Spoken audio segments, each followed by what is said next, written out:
important de savoir que l'istighfar c'est une protection. Donc plus tu dis astaghfirullah, plus tu te protèges et tu te prémunis des péchés et du châtiment, ya Abdallah. Et bien sûr, l'istighfar a de nombreux bienfaits. Et parmi ces bienfaits, eh bien, on peut citer un récit assez connu du grand ascète, du grand pieux prédécesseur Al-Hassan al-Basri, rahimahullah ta'ala, lorsque 3 hommes différents sont venus l'interroger.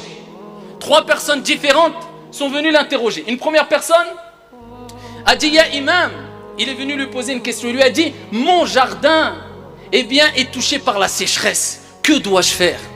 Il lui dit, implore le pardon d'Allah tabaraka wa ta'ala. Dis, astaghfirullah. On a bien compris, pas qu'une fois, pas 2 fois. Mais plus tu vas l'augmenter, et plus cela te sera bénéfique. Et vous voyez, un terme qui nous paraît simple et court, mais renferme d'énormes trésors. Et ça, c'est la richesse de l'islam et la richesse aussi de la langue arabe. Eh bien, ici, il lui dit, eh bien, augmente le pardon, la demande de pardon à Allah tabaraka wa ta'ala. Dis, astaghfirullah. Khalas. Un deuxième est venu le voir. Il lui a dit, ya imam, je n'ai pas d'enfant. Il est touché par ce qu'on appelle aujourd'hui la stérilité. Je n'ai pas d'enfant. Que dois-je faire? Il lui dit, implore le pardon d'Allah Jalla wa ala. Augmente al-istighfar, le fait de dire astaghfirullah. Repends-toi auprès d'Allah Azza wa Jalla, demande pardon. Un troisième est venu le voir. Et lui a dit, ya imam, il dit, je suis touché par al-faqr, la pauvreté. Il lui a dit, implore le pardon d'Allah Azza wa Jalla. Demande pardon à Allah subhanahu wa ta'ala. Une personne qui était en présence de Al-Hassan al-Basri a dit, ya imam, comment cela se fait-il que aux 3 personnes qui sont venues avec 3 situations différentes, tu leur as donné la même et unique réponse? Eh bien, il lui a répondu tout simplement en disant, car je ne vais pas au-delà du Coran. Car Allah subhanahu wa ta'ala a dit dans le Coran al-Karim, فَقُلْتُ اسْتَغْفِرُوا رَبَّكُمْ إِنَّهُ كَانَ غَفَّارًا حِكَايَةً عن نوح alayhi salam. En parlant et en citant ici la situation de Nuh alayhi salam qui lui a dit, et j'ai dit, فَقُلْتُ اسْتَغْفِرُوا, implorez le pardon d'Allah Jalla wa ala, c'est le grand pardonneur.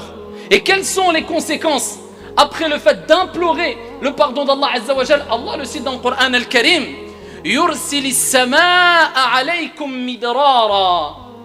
Il fera descendre du ciel sur vous des pluies abondantes. Ah, réponse au premier qui a dit, mon jardin est touché par la sécheresse. Yursilis samaa alaykum midrara wa yumdidkum bi amwalin.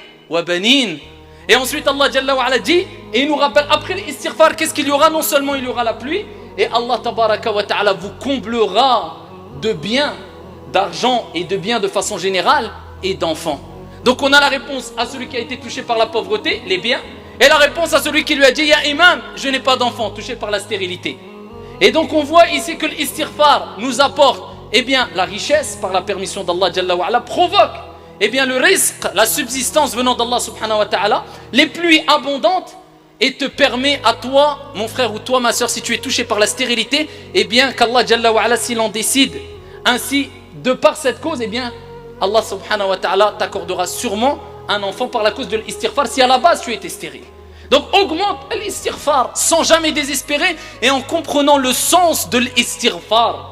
Et en méditant le sens de l'istighfar et savoir que tu demandes pardon à Dieu et que tu as en face de toi un Dieu miséricordieux qui pardonne et qui aime pardonner les péchés.